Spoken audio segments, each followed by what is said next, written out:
everybody, my name is Miranda and today I'm here to discuss episode 10 of Never Stop Blowing Up from Dimension 20, aka the finale. I'm really hoping that there will be a second season for this. I talked about this in the last video, but I feel like it's set up wonderfully because they still have the tape that they could go back, and that's definitely like a Jumanji-esque thing of like going back in the sequels and everything. So they either could have same characters go to the same world and just have a new storyline, since we know that like the whole thing with the Shadow Falcon protocol was specifically set up by Dave. So I don't know like if they're like MacGuffins would change every time or something like that, since I was kind of actually surprised, like I hadn't pieced it together until Brennan said it, that like so many of their MacGuffins were like deliberately contributing to the Shadow Falcon protocol. So like had that not been there, would they have different MacGuffins? Would they be different characters? Would there be a different lesson that they have to go through and then they get different characters that are in that world? Or if it would be same characters like in the video store but a different world that they go to, that could be really fun. Or if there's just like another version of this tape out there somewhere, since we now know that like this is the aliens that made this tape, so maybe they give the tape to someone else and then we get like a whole new cast of characters. Like I feel like the possibilities are endless, but I just really hope that we get more in this world because it's just so fun and absurd, and even more fun in the absurdity of it. And this season finale, unsurprisingly, definitely leaned more into that kind of wildness. There were vampires, there were even more space lasers, because I think we have previously had space lasers. Like they were just laying it out all out on the table for this one because it was the last one, and it was just so wild to watch. Like there were literally parts where I was like, this is just absurd with the level they're going to, and it's just so funny because like that's action movies, it's just this level, but it's like when you can even out level that level, it's just very entertaining. So obviously this episode is about them taking down President Slater, aka Dave. He's been hiding there all along and he wants absolute control. Absolutely, he wants to stay in the game. I don't know again, and they didn't really answer like how he figured out the rules of this stuff, how he actually did this stuff. Like I would love if there was like an Ask Me Anything with Brennan on Reddit just about kind of more of Dave's background of like how he showed up and like figured all this stuff out, figured out how to rig his MacGuffin, figured out that he needed to stop the bomb from going off to be able to stay there and everything like that, and figure out also that they were in the world and how he managed to just like get all that information without seemingly meeting Bar Simians, unless he met him another way that we didn't know about. But it seemed like he knew Bar Simians was the way to go home, hence why he killed him in front of all of them. He knew their MacGuffins were important, hence why they were going for them. And he also, again, knew how to keep his MacGuffin from going off, but also how to keep himself alive by rigging his MacGuffin with the APS, because I cannot say it no matter how many times I've heard it, to keep him going. So I just feel like there's so many unanswered questions that wise, you know, of like how did Dave get to this level of where Dave is. But if it's going to be an unanswered question, that's okay, because we got so many answered questions. I think the most shocking thing for me in this finding out originally was that we want the bomb to go off. Like I feel like that's just such a juxtaposition to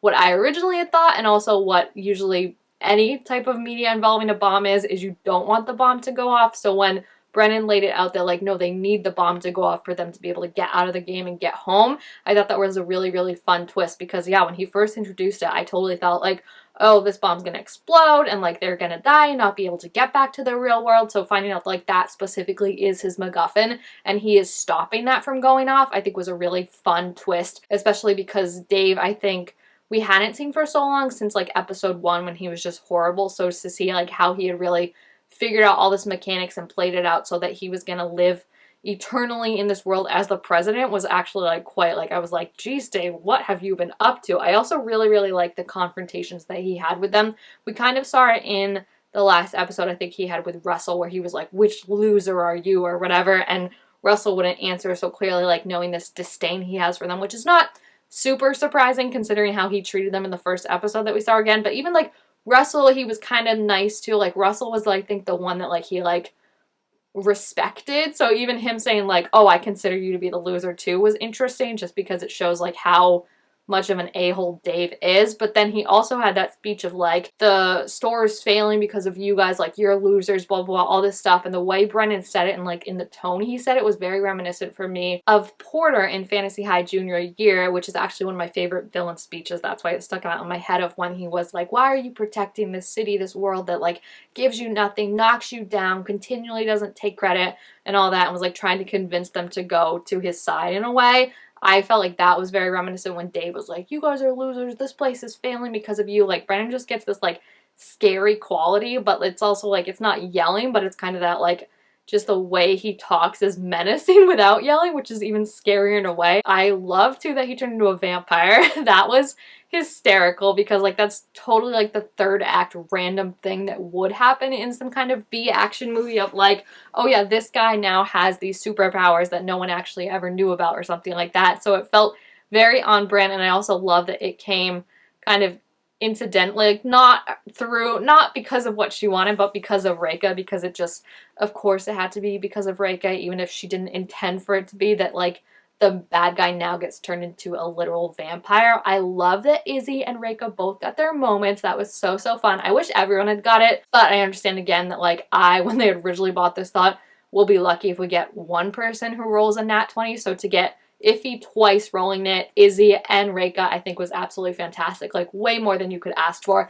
I really wanted to see what Allie, I want to see what any of them would do really, but Allie would have, I think, popped off, even though this was the Sensible Beardly season, so maybe they would have contained it and been like, you know what, this is actually what I'm gonna do instead. But I just thought it was so funny to see like them basically be like, everyone gets what they want, and Izzy had kind of figured out like on our side gets what they want, and Reika just said everyone gets what they want. So then like the repercussions of that you could kind of see of like why Brennan made this mechanism now, unless you're very specific, which I think we were lucky previously with Iffy that he's such a good storyteller and was so specific that that didn't come up, that I didn't even realize until it was like Izzy and Reika's turn that like if you say like something easy, right? Because it's kind of obvious that like someone's gonna go up there and be like, oh, everyone gets what they want or something like that, you know, like a big swing like that instead of like a specific storyline like Iffy was telling, then yeah, Brennan could easily manipulate that to his side, and he definitely did. So the fight was really fun. I love that the way it ended, because of course no other way could it end than Izzy shooting the bomb and shooting the Falcon protocol to like go into it. I feel like it was just so full circle from her moment of like trying to throw the grenade at 30 backflipping dancers and that not working and being like such a hysterical but big failure, to then like saving the day by like shooting the gun, hitting the Shattered Falcon protocol exactly so it goes in the super bomb, setting the super bomb off and letting them all go home. Like it was just such a good culmination of all of that. I thought was really fun, and also seeing how they took their storylines in what they learned in Never Stop Blowing Up and took them into the real world. That's what I was really excited for. So I think it was like, it was a shorter finale, which they do tend to do that with their finales. They're always shorter than I want them to be. Like this could have been a 2-hour finale and I would have been so happy. But the first like hour I think was them defeating Dave, and then the last half hour was them wrapping up, figuring out how they applied the lessons that they learned in Never Stop Blowing Up to where they were now, which I thought was really fun. I mean, I think the ones that got me specifically were Liv, just like opening up to her parents and them immediately accepting her and being like, hey, like you, like we'll support you, we love you, because I think that's really like in a moment like that, like you can put so much pressure on the situation on yourself of like, I'm having this big secret of not wanting to go to Stanford, not really knowing what I want to do, and it's going to ruin everyone's lives if it comes out. So she's putting all that pressure on herself and carrying that around for so long, and then it turns out her parents were so supportive and were like, yeah, sweetie, like whatever. Like I think that was just really nice to see, and definitely made me tear up. I think Wendell's dad defending him and being like, you know, we need to be nicer to each other and everything like that, and also Wendell pushing back on his dad and being like, hey, like we just as a whole need to stop being so toxic to each other, was really nice. We also got Wendell and Liv kissing, and I thought, again, Iffy with his storytelling, it was like such the perfect way to set it up of like being like, there's stuff that I want to do in the world here, and then kissing Liv, I was like, Oh, that was so great. We got Russell going on his trip to Amsterdam with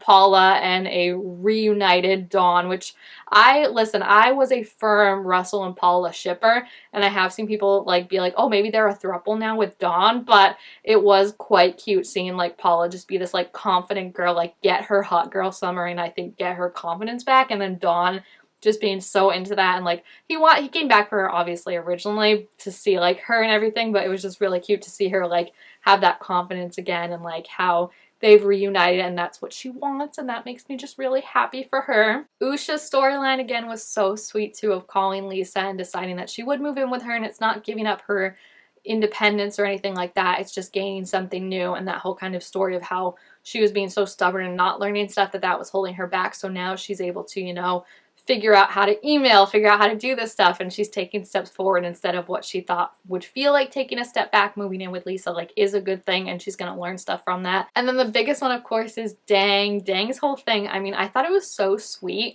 when Wendell came over and was like, hey, you know, like I know we were really harsh on you kind of in the beginning about Rashab, and like none of us really believed and thought it was weird that you believed and just wouldn't support you in that. He's like, but after what I've seen, how do I know aliens aren't real? And like Dang just being so moved in that moment of feeling seen and respected, which is all he really wanted, you know, of like to be taken seriously, I thought was just so sweet. And the fact that like, you've got to remember Wendell's like 17, 18. So for him to come over and say that to like this guy, like, and see that and have that empathy, I thought was just such a beautiful moment. But then also finding out that Rashab is real and has been the one behind the tape being magical the whole time was so funny, and such a great way to end it, of like this kind of one-off weird thing that you thought Dang just had turns out to be the catalyst of this entire thing and why it has been going. I thought was just so funny, and that's why, again, like if there is something else set in this world with different characters, like Rashab could definitely be the crossing over character of like, oh, there's someone else out there in this world who believes in Rashab, and then they get a tape because of that and everything. I think could be a really easy way to make a new season for it, so I do hope they do that. I also love Usha turning down Barsimian of being like, I'm not about this vibe anymore. Like someone who has to like go and escape to a fictional world to like actually have any action and not do anything in their real life or take any changes, because as we know from Barsimian, he's always said like there's no lessons to be learned for Never Stop Blowing Up for him. You just go in, you have fun, you leave. Whereas like obviously the rest of them were very moved by what they learned, and I think would go back at the tape, because now we know like Wendell's the keeper and they do have an extra tape and everything like that. But I think for them, they know that there were lessons that they learned and they took that and applied that. And I think Usha being like, oh, Barsimian, you've been doing this for ages and haven't had a single critical thought, like not for me. I just thought it was so, and like so on brand too, of just like this guy you're obsessed with, and then the minute you actually get to know him, you're like, oh, this is actually not for me, sorry. So I just think it was such a perfect wrap up. Like I really was never worried that they were gonna lose to Dave. I was actually surprised that like Dave fully did not remember what was happening. It is quite funny though, of like all this stuff happening to Dave. Dave has no memory of it, and then Russell just like wakes up and punches the guy twice in the face, and he's like, Russell, why are you doing this? But as we know, even if he didn't go full like or remember going full Dave like he did, he was still cooking the books and taking money from them. So now they own the video game store, Dave is in prison, and I'm just excited because I think it definitely leaves potential open for new seasons or even just like cameos, you know, like even if it is just new characters but they rent a movie from this video store or something like that would be really fun. So I hope they do a new season with it. It was definitely one of my favorites. It's so wild, it's so like, I think if you like things that make sense, like if you're like there's no possible way this would happen, I could see people getting frustrated with it, and just like how everything adds on top of everything of we've got vampires, we've got space, we've got people baby Bjorning a jaguar, there's an alien behind all this. Like I could see where people could get frustrated if you're like, no, I need, even if it's like a fantasy world, I need it to make sense of like how did this come to be. I could see where people could get kind of frustrated with like the just like level of absurdity of it, but I loved it. I thought it just built and built and built, and like they were just so willing to completely go with whatever was happening, and Brennan like met them at exactly that level and didn't try and be like level-headed or make them like follow a certain way. Like it literally was just about never stop blowing up and never stop having fun. And I also loved Wildcard. Shout out to that. We finally found out what that was, that you get all the like token that you have spent, you get them all back. That was just like, I'm so excited for them to like make this an official game that people can play at home and everything, because it's just so fun, and I think it leads to so much creativity. And literally, I mean, obviously with D&D it's like that, but no game will ever be anywhere near the same as another in this, you know? So that's why if they did make another season, like, I know it'll already be so different and everything like that. So I just think it was such a great season, so fun, such a like fun summer action-y, since that like was the time period it took over, and I just really, really enjoyed it. So yeah, let me know what you thought about the whole season and the finale down below in the comments. Also make sure to give this video a thumbs up if you enjoyed it. Let me know what your favorite parts are, what your favorite characters were, and if you want to see a sequel to it. Thank you guys all so much for watching, and I will see you next time. Bye!